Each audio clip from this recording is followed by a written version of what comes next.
On était en dessous de toute humanité dans ce centre. Des enfants qui étaient nus, enfermés dans des cages de verre de 3 mètres carrés, sans toilette, sans point d'eau. Des points de suture faits à vif, sans anesthésie. Bonjour Céline Boussier. Bonjour. Vous avez été entre 2008 et 2014 aide médico-psychologique dans un institut médico-éducatif, un IME, dans le Gers, l'IME de Moussaron. Vous avez publié récemment ce livre, Les enfants du silence, donner une voix à ceux qui n'en ont pas. Qu'est-ce que vous dénoncez dans cet ouvrage? Ce que je dénonce dans cet ouvrage, c'est des faits de maltraitance et de maltraitance institutionnelle, des décès d'enfants, d'ados et d'adultes polyhandicapés, des enfants qui étaient nus, enfermés dans des cages de verre de 3 mètres carrés, sans toilette, sans point d'eau, des points de suture faits à vif, sans anesthésie, sous le motif que ces enfants ne ressentaient pas la douleur. On était en dessous de toute humanité dans ce centre. Décrivez-nous un peu le cadre, cet IME, à quoi il ressemblait et quels cas y étaient traités. Vous avez 2 services. Le service qui est la vitrine, qu'on montre aisément à tout le monde, qui est du handicap léger, et le service où j'étais. Donc c'est des enfants qui ont du multiple handicap, physiques et mentaux, et c'est des enfants non verbaux, mais ils communiquent avec les yeux, avec les gestes, ils griffent, ils tapent, ils pincent, mais c'est pas par méchanceté, c'est parce qu'ils n'ont pas d'autres moyens de communiquer. Ça se passe comment à l'intérieur? Ce sont des chambres? Alors il n'y a pas de chambre individuelle, c'est des grands dortoirs, garçons, filles mélangés, de tous âges. Ça peut être le petit bouchon de 5 ans jusqu'au plus grand de 30 ans. Donc les plus grands se masturbaient devant les tout petits sans qu'il y ait d'intimité possible. Vous avez commencé à travailler dans cet institut en 2008, c'est ça? Oui, sans formation. Comment se sont passés vos premiers mois? Qu'est-ce qui vous a marqué dès votre arrivée? Ils sortaient pas, ou très peu, de l'institution. Et on les attachait la nuit, ils étaient contentionnés par des gilets faits maison qui étaient boutonnés dans le dos. Et ça, les parents n'en savaient rien. C'était une violation permanente des lois dans cet établissement. Alors je vais citer un passage de votre livre. Je ne peux pas m'empêcher de faire le douloureux parallèle avec des animaux que l'on attacherait à un piquet au pied de leur niche. Et c'est toujours ce que je pense aujourd'hui. En face de vous, vous avez, je le dis, vous n'avez pas un chien, vous avez un enfant, vous avez un ado, vous avez un adulte, un être humain qui est comme vous. Vous racontez aussi des scènes de violence physique contre certains enfants. Vous dites notamment, lors d'une journée terrible, je surprends une professionnelle en contrat à durée indéterminée, en train de gifler un enfant. Je vois l'enfant se mettre en boule par réflexe.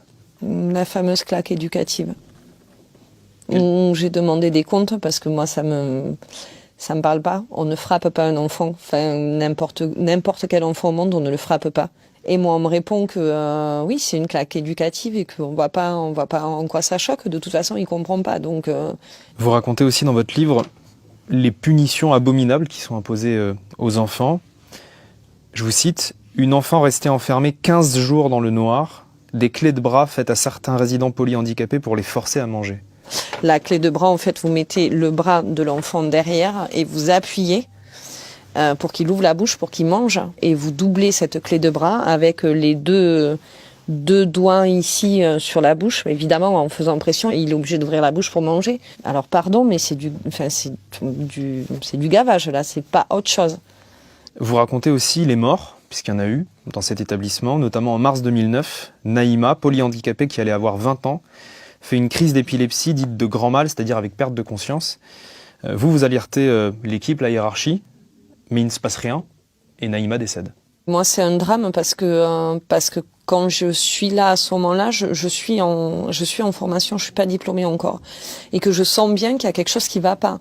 Donc j'ai le réflexe de la mettre en PLS, en position latérale de sécurité, et j'appelle la direction et je leur dis, elle est toujours pas revenue. Enfin, je veux pas partir. On me force à partir, et j'ai rappelé le médecin directeur à 16h et il m'a dit état comateux normal, tout va bien, il n'y a pas de quoi s'inquiéter.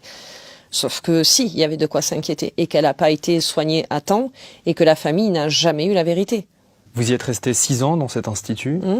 Qu'est-ce qui vous a fait continuer? Pourquoi vous vous êtes pas dit, je peux pas faire ça, ça me révolte, je m'en vais?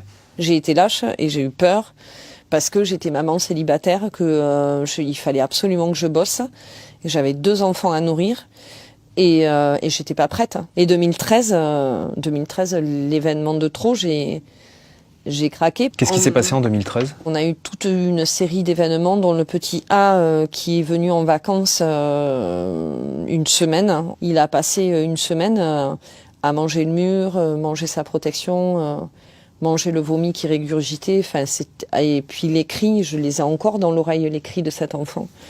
Et là, je me suis dit, c'est pas possible, quoi. Enfin, stop. Et donc, j'ai été voir un syndicat. Et là, je leur ai tout lâché. Et ça a donné lieu à un rapport en novembre 2013 qui était mais implacable. Il y avait bien situation de maltraitance institutionnelle. Aujourd'hui, cet IME est toujours ouvert. Toujours ouvert. C'est le groupe Clinipol qui l'a repris. En France, on évalue à 19 600 le nombre de polyhandicapés de 0 à 20 ans. Ce que vous avez dénoncé, c'est dans un IME en particulier. Est-ce que vous pensez qu'il y a des situations similaires de maltraitance dans d'autres instituts en France? Fort heureusement, non. Tous les établissements ne dysfonctionnent pas. Ma belle-sœur est polyhandicapée, mais elle a 47 ans aujourd'hui. Elle est dans une maison d'accueil spécialisée. Son établissement fonctionne bien. Qu'est-ce que vous pensez de la manière dont on s'occupe des polyhandicapés aujourd'hui en France, notamment des enfants polyhandicapés? Est-ce qu'on est à la hauteur de ce qu'il faudrait faire? Non, la France est en dessous de l'accompagnement des enfants polyhandicapés. Pourquoi? Mais au-delà de ça, la France est en dessous de l'accompagnement des personnes en situation de handicap aujourd'hui en France. On ne considère pas encore aujourd'hui les personnes en situation de handicap comme des citoyens à part entière. Tous sont considérés comme des sous-citoyens. On a fait récemment une interview avec une dame qui s'appelle Anne Ratier, qui en 1987 a décidé de tuer son fils qui était très lourdement handicapé, tétraplégique et au cerveau en grande partie détruit. Cette vidéo a fait beaucoup de débats, il y a eu beaucoup de polémiques, des gens qui la traitent de meurtrière, d'autres qui saluent son courage. Qu'est-ce que vous en avez pensé? C'est une maman que je ne jugerai pas et je ne donnerai pas un avis personnel là-dessus. Je trouve monstrueux qu'elle en soit arrivée là. Ça pose la question sur l'accompagnement des familles qui ont des enfants, ou des ados ou des adultes en situation de handicap et qu'on laisse très souvent tout seul. Là, c'est le cas de cette maman-là, mais combien de parents décident un jour, parce qu'ils sont à bout de force, fatigués, épuisés, sans personne, de se suicider en emmenant avec eux leurs petits. C'est une responsabilité énorme et très lourde de l'État. Et moi, c'est une charge contre l'État que je porte. Parce que quand vous mettez au monde un enfant en situation de handicap, vous avez la double peine.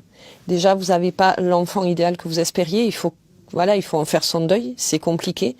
Et en plus, la société vous fait porter le fait que vous avez mis au monde une charge, entre de gros guillemets, un boulet, qui va revenir cher. Et il y a le regard. Il y a les larmes parfois quand le soir c'est trop compliqué.